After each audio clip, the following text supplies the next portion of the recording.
প্রায় 6 কোটি টাকার বিলিতি মদ উদ্ধারেও এবার তৃণমূল যোগ, ফুঁসছে বিজেপি।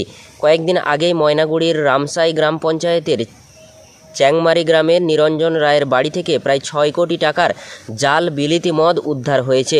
অভিযুক্ত নিরঞ্জন রায় স্থানীয় তৃণমূল নেতা বলে অভিযোগ বিজেপির। সাম্প্রতিককালের মধ্যে উত্তরবঙ্গে পাওয়া গিয়েছে সবথেকে বড় জাল মদের কারখানা। এবার তা নিয়েই শুরু হয়ে গিয়েছে রাজনৈতিক চাপানোতর। তৃণমূল নেতার বাড়িতেই রমরমিয়ে চলত নকল বিলিতি মদের কারখানা। অভিযোগ বিজেপির। অভিযোগ উড়িয়ে দিয়ে তৃণমূল দোষ চাপালো আবগারি দপ্তরের ঘাড়ে। তৃণমূল নেতার দাবি, ময়নাগুড়ি থেকে আবগারি দপ্তরের অফিস সরিয়ে ধূপগুড়িতে নিয়ে যাওয়ায় নকল মদের রমরমা। কয়েকদিন আগেই ময়নাগুড়ির রামসাই গ্রাম পঞ্চায়েতের চ্যাংমারি গ্রামের নিরঞ্জন রায়ের বাড়ি থেকে প্রায় 6 কোটি টাকার জাল বিলিতি মদ উদ্ধার হয়েছে। অভিযুক্ত নিরঞ্জন রায় স্থানীয় তৃণমূল নেতা বলে অভিযোগ বিজেপির। তা নিয়েই জলপাইগুড়ির রাজনৈতিক মহলে শুরু হয়েছে জোর চাপানোতর।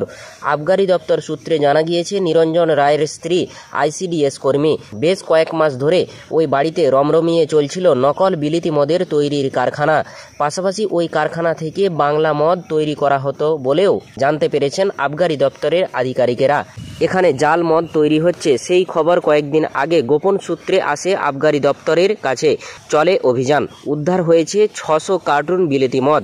পাশাপাশি ওই বাড়ি থেকে উদ্ধার হয়েছে মদ তৈরির স্পিরিট, ভ্যাট, মদ তৈরির পর বোতলজাত করার যন্ত্রপাতি, সব মিলিয়ে যা প্রায় 6 কোটি টাকার বলে জানা গিয়েছে।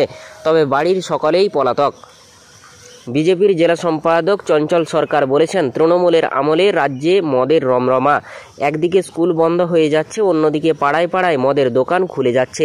অভিযুক্ত নিরঞ্জন রায় স্থানীয় তৃণমূল নেতা, তাই প্রশাসন সবকিছু জেনেও চুপচাপ ছিল। বিজেপির অভিযোগকে উড়িয়ে দিয়েছেন তৃণমূলের ময়নাগুড়ির অঞ্চল সভাপতি তথা ময়নাগুড়ি পৌরসভার ভাইস চেয়ারম্যান মনোজ রায়। তিনি বলেছেন, নিরঞ্জন রায় নামে কেউ তৃণমূল করত বলে জানা নেই। পাশাপাশি তার দাবি, ওই অঞ্চলে তাদের তুলনায় বিজেপি অনেক বেশি শক্তিশালী। তাই তার দাবি, বিজেপি নেতাদের সাথে যোগ সাজসেই এই বেআইনি মদের কারখানা চলত। Bureau report, news 10 Bangla.